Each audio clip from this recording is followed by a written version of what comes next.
everybody. It is the XP Billionaires podcast. Welcome to the next episode. I am Ray Fagram. I am your host for today. As always, you guys have probably listened to me before, so here I am again. And here are my wonderful co-hosts again as well. Sky Knight, Irene Rogue, and the Mel Zerker. Sky, how are you doing today? Oh, I'm pretty good, pretty good. The weather is nice, and I'm inside playing Disco Elysium. That's usually what happens. You stay in during the cold weather, you stay in during the nicer weather. That's just the gamer's life. Or at least it's my life. Let's move on. All right. Irene, how are you doing today? Oh, not bad. I'm on my second round of antibiotics, so this is going great. Yeah, well, as long as you stay alive, that's what really matters. So keep no that promises. Drug No promises. It's been kind of miserable. Oh, fair enough. All right. And Mel, how are you doing today? I'm doing great. My old computer officially died, but that means I have an excuse for my new computer, which I am loving so far, except that I have lost one Steam game history. So we'll see if I can save it. And if not, I guess I have to play more games. Oh no. If I haven't played it for a while, anyway, I'm I don't remember what was going on. Oh well, guess I better start again. Right? It's fine. It's just a refresher. Exactly. Yeah, but that's the same as, but for you, Irene, that's basically if you go a week without playing it, you got to start over. That seems to be your MO. Not necessarily a week. It has to be a little longer than that. I'm being facetious for a point, but yeah. It's why I finished exactly 3 games in my life. If anyone wants to call me a fake gamer, they're welcome to show up in my mentions, and I will ignore you. Oh, fair enough. Alrighty. So this week we are going to do our second ever Hidden Gems episode. So this is where we discuss lesser known RPG titles for the sole purpose of basically making them more well known. This can include indie titles, mainstream titles, doesn't matter. It's just anything that didn't really get a lot of hype, but are actually really, really fun games that we recommend to you guys. The last time we did an episode like this was over a year ago. It was the early days of the podcast, back when we didn't have fun ending slogans or Mel. But if you do want to check out the first wave of hidden gems that we did suggest, check out episode 4 of the XP Billionaires podcast for that first list. So basically what we're going to do is we're going to take our time with this one. We're going to gush over one game as much as we can, give you as much idea of what to expect out of it. And, we can kind of discuss some of the features that are in them. So, yeah, let's get right into it.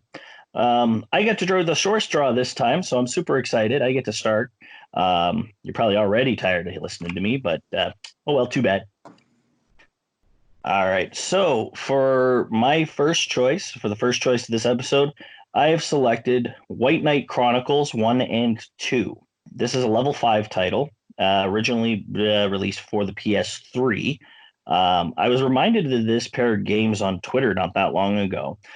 Somebody was putting up screenshots of it, and I can honestly say it was a masterpiece that I think really does need a revival. Level 5 is one of my favorite developers. They developed my favorite game of all time, Rogue Galaxy. They are also responsible for Dark Cloud, Yokai Watch, and actually the most recent release, Snack World for the Switch, which is just a fun little fourth wall breaking dungeon crawler. It's actually a lot of fun to play. But getting back to White Knight Chronicles, the story follows a trio of teenagers, essentially. They're working for a winery, and while doing a job at the town's palace, they get caught up in an attack. And during their escape, the main character, Leonard, discovers and unlocks the power of the Incorruptus, which is a great name, I think. It's a set of giant knight armor. Kind of reminds me of Escaflowne when you look at it. So Leonard is then basically tasked with rescuing the kidnapped princess and sets out on a journey with these two friends. So, okay, basic premise there, nothing overly fancy. But what I really do find most intriguing about this game is that you actually get to create your player character, but that character is not Leonard. You're one of his friends, and you basically are bearing witness to his ascension from zero to hero. It's not something I see very often, and I really, really had a lot of fun going through that. Sadly, it meant that you don't get to have a set of your own giant armor, at least not in the first game. So you got to play through both. It's a lot of fun. As for combat plays out very, very similarly to Final Fantasy 12. It's got a very simulated MMO style feel to it.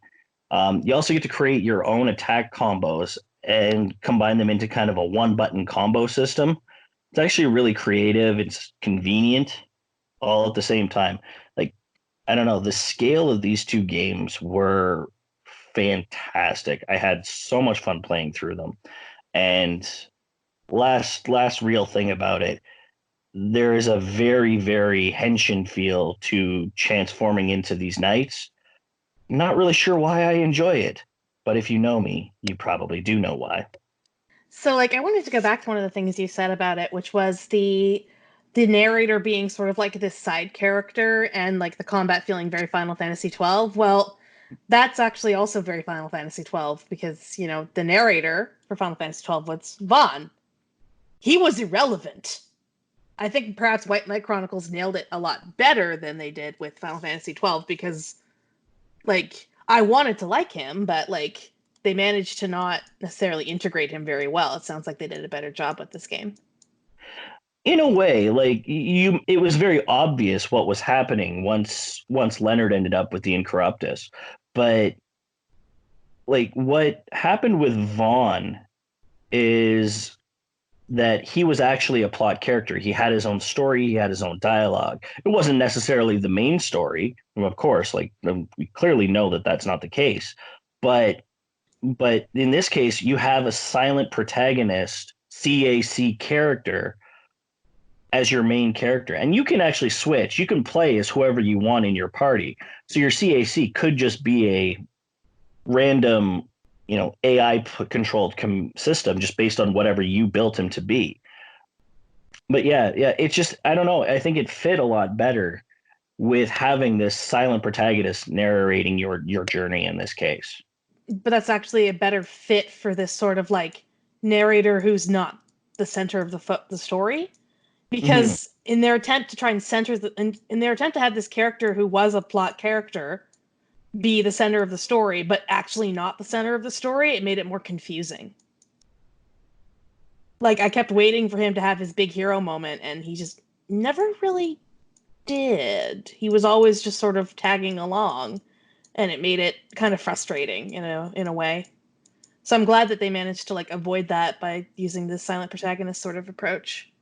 I think what really kind of sold it is just that you had almost the same kind of open world as Final Fantasy 12.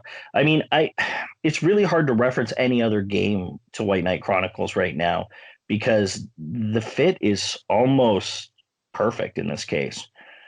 And I don't want to say it's just a bare clone. I think they both games did very different things with their story.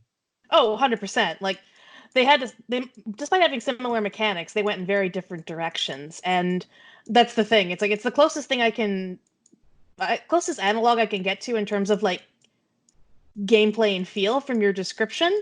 But Mhm. I would say that it's like Final Fantasy 12. I'm pretty sure White Knight Chronicles, similar to like Dark Cloud, had like a base building element to it as well, didn't it? Or am I forgetting that? No, you're right. What Dark Cloud, the premise of it was rebuilding all the cities you would go back and visit. Right. So, and if you built everything a certain way, you get certain bonuses. So, like you had to listen to the villagers and be like, "Oh, I miss having this tree next to my shop" or something like that. And you had to kind of position it. If you positioned it right enough, yeah, that wouldn't be a problem. Yeah, so that was an element that was not present in Final Fantasy 12 for people who are looking for a difference. And another reason I bring it up is because like it was just remastered and re-released on both PS4 and Switch. So I'm you know common touch point is what I'm getting at. Not to say that one is better than the other. Oh no, I enjoyed both games a lot. I think I liked White Knight more, but I probably just because it had certain elements that are just a little more to my personality, like the henshin feel of the knights. Like one of them was a dragon, was a dragon style, this red knight, and he actually put on a special belt to change over. It was just like the ultimate callback to a rider series I had ever seen in a video game, and I loved it. Yeah, Um, it's cool. and I think the level 5 bias. Like I don't know. I love everything they do. I don't know why. They're really good at what they do. They are. I've really enjoyed. So I didn't play White Knight Chronicles and White Knight Chronicles 2. I still have them, but I never actually got around to them. But I really enjoyed Dark Cloud 1 and 2. They were some of my favorite games in the PS2 era. So if people are Yeah. looking for quality experience, like I don't think you can go wrong with that one. No, I don't think so. And I haven't looked into it, but if anybody has PlayStation Now, if they've put that on there, I highly recommend trying out the games. Definitely. I know that if you've never tried a level 5 game, I know that they just remastered Dark Cloud 2 like a year or two ago Hmm. for the PS4, so that one's available. Yeah, and so was Rogue Galaxy. So Hmm. like, yeah. So anyway, level 5 is great. White Knight Chronicles also amazing. Definitely check out everything they do. But for my hidden gem, definitely White Knight Chronicles. This was a fantastic series. All right, so we're gonna move on. Sky, you are up next. So what is your hidden gem? So I'm going to go with the Alliance Alive HD Remastered on Switch. Now, this game was written by the same person who wrote the early Suikoden games. So it's extremely well written, extremely political, but also very focused on the characters and the human consequences of war. So basically, you're playing a group of characters. Don't expect 108 if you're familiar with Suikoden from this one. There's only 9, might be 11, maybe 11 playable characters. But they do a huge supporting cast where you go out and recruit them to help you in your efforts, like in a Suikoden game. You also have a really cool base that you start from. It's actually, I'll call it a vehicle because actually specifying what it is a spoiler. And if you're thinking of Suikoden 4, this writer had nothing to do with Suikoden 4, so he's doing something with the idea of having a portable base. So these people want to save and reunite a divided world.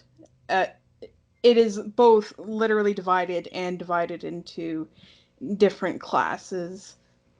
Humans, actually, in this story, are the bottom of the barrel, which is pretty interesting. There's beast folk and demons above them in the societal hierarchy.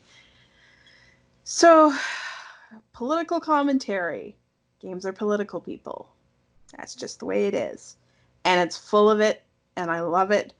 And there's just so many cute moments. Like the art is like a storybook almost, and there's some lovely fun character moments. It has a sense of humor about it.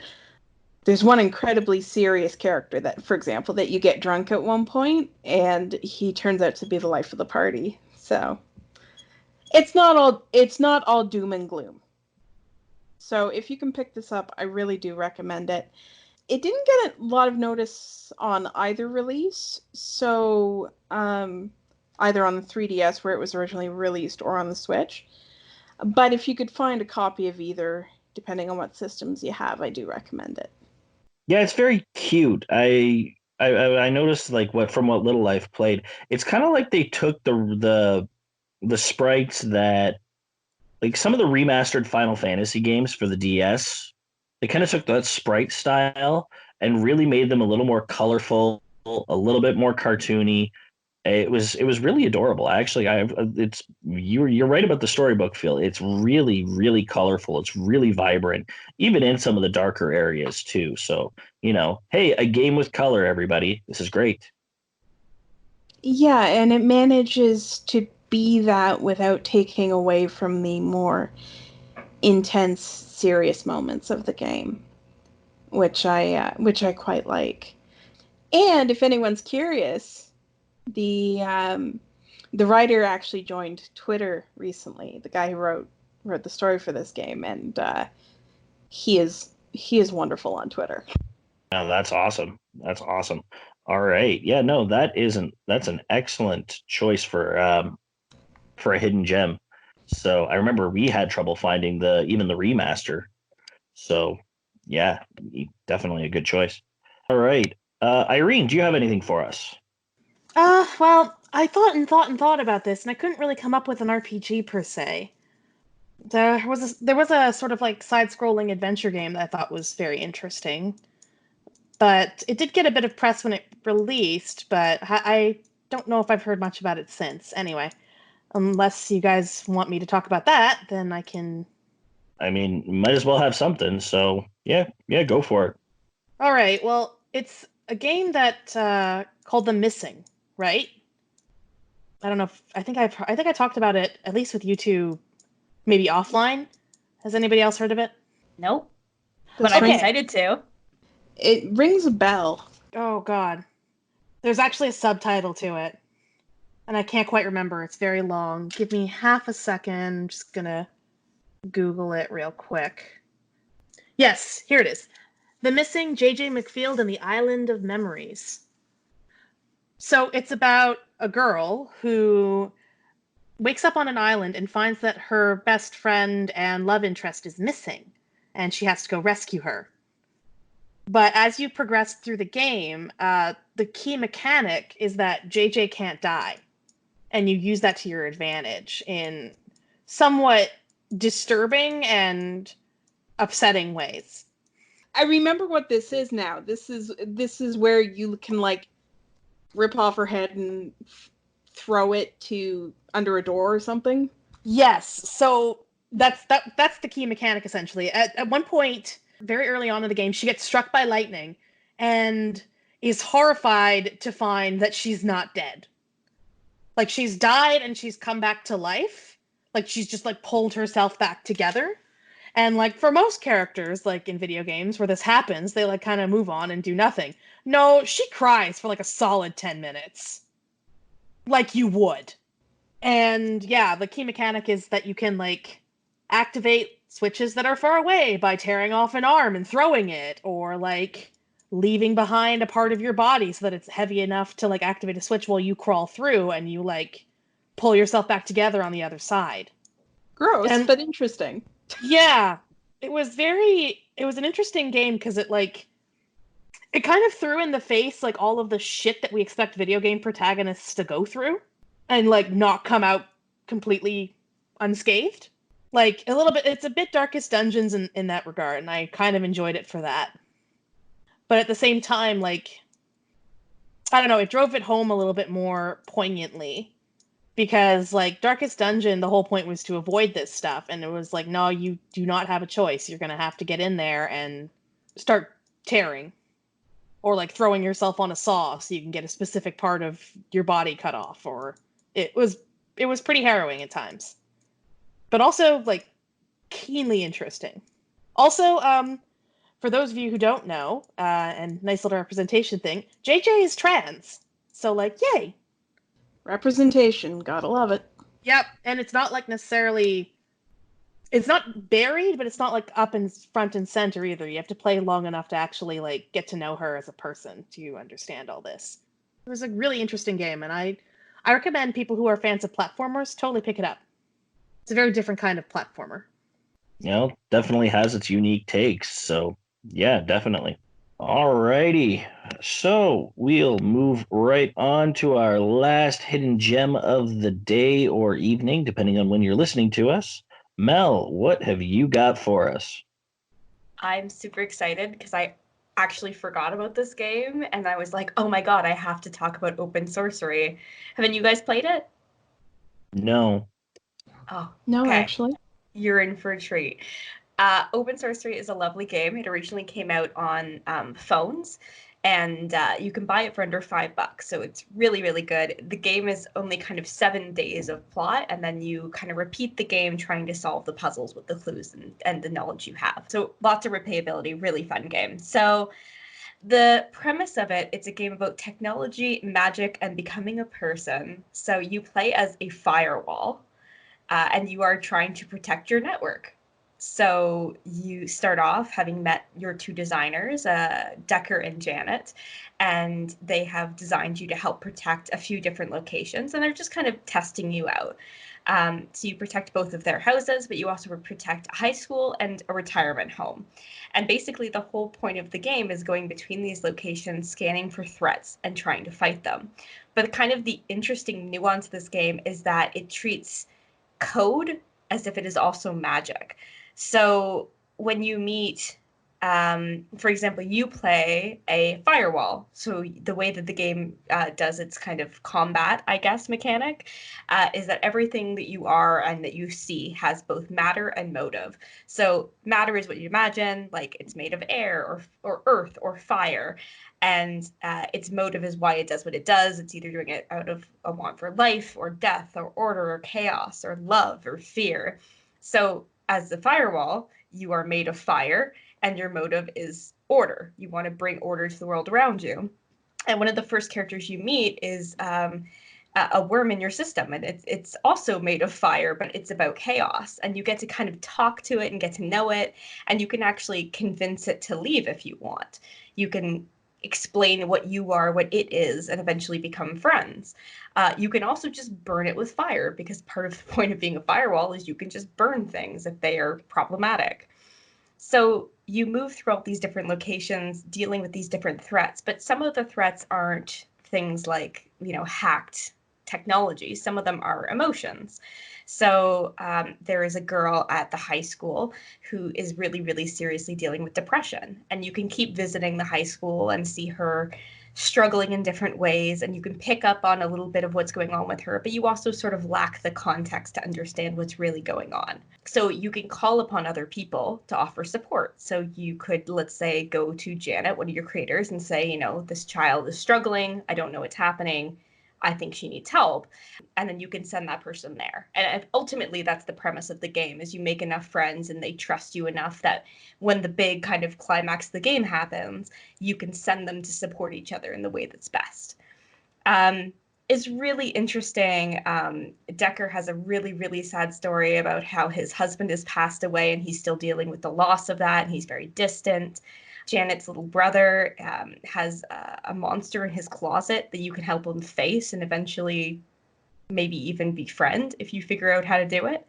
But it's a really cool little story about whether or not you even become human in a way, or if you just fulfill your bank purpose.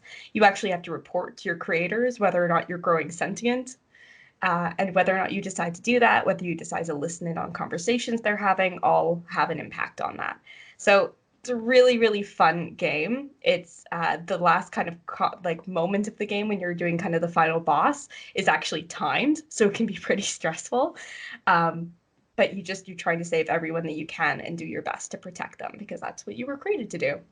I looked up the Steam page just now. It looks fascinating. It's very cool. So yeah, the kind of style of the game is as if you're almost in kind of a screen that you're getting, data from.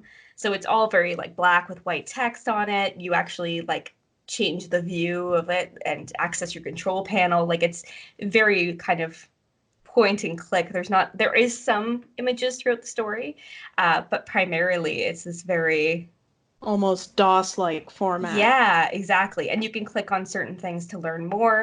So, at one point, someone will mention something about grass, and you have to try to understand what that is, and you'll start wikiing it until you understand what it is that they're talking about.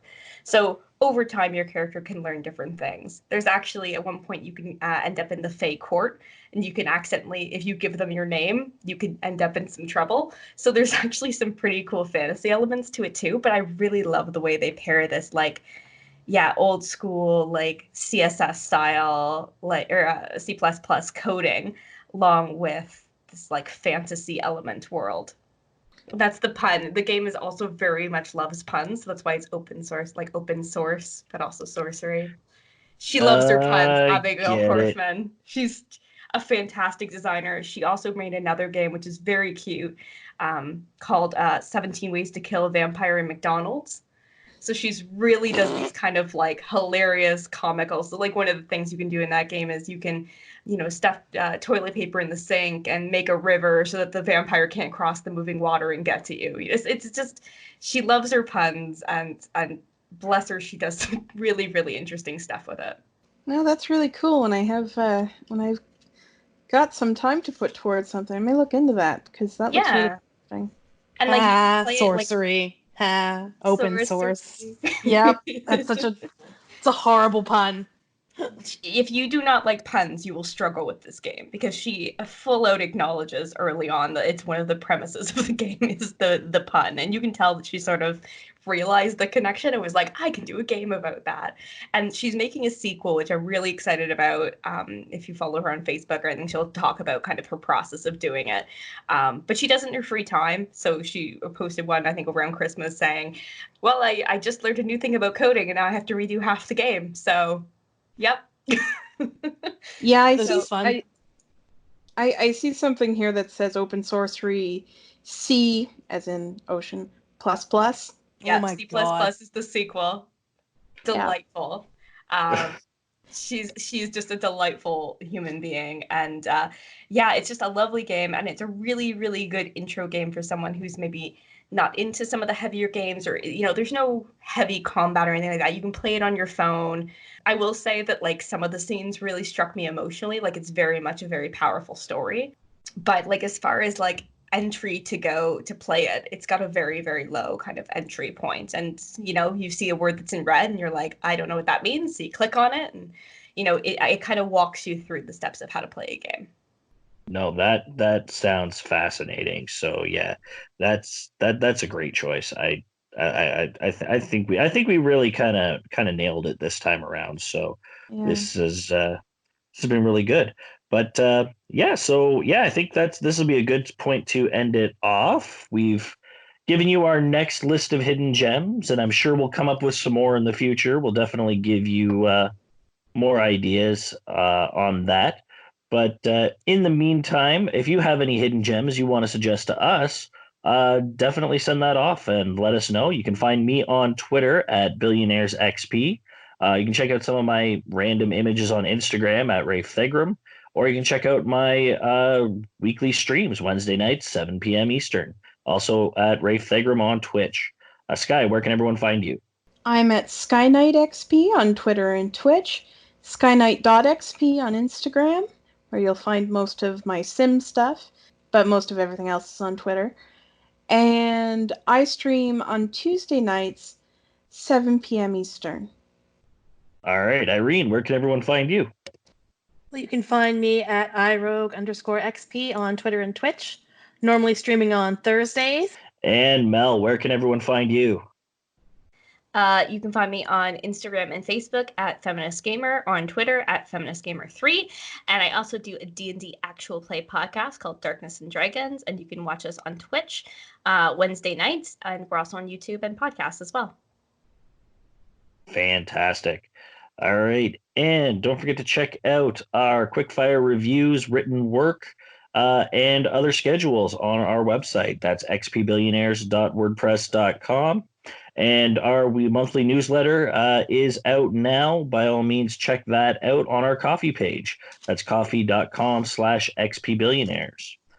All right, so that's going to be it for us. But don't worry, we'll keep digging for hidden gems for you so that you can keep gaming. We'll see you next week. Bye. Happy travels. Bye-bye.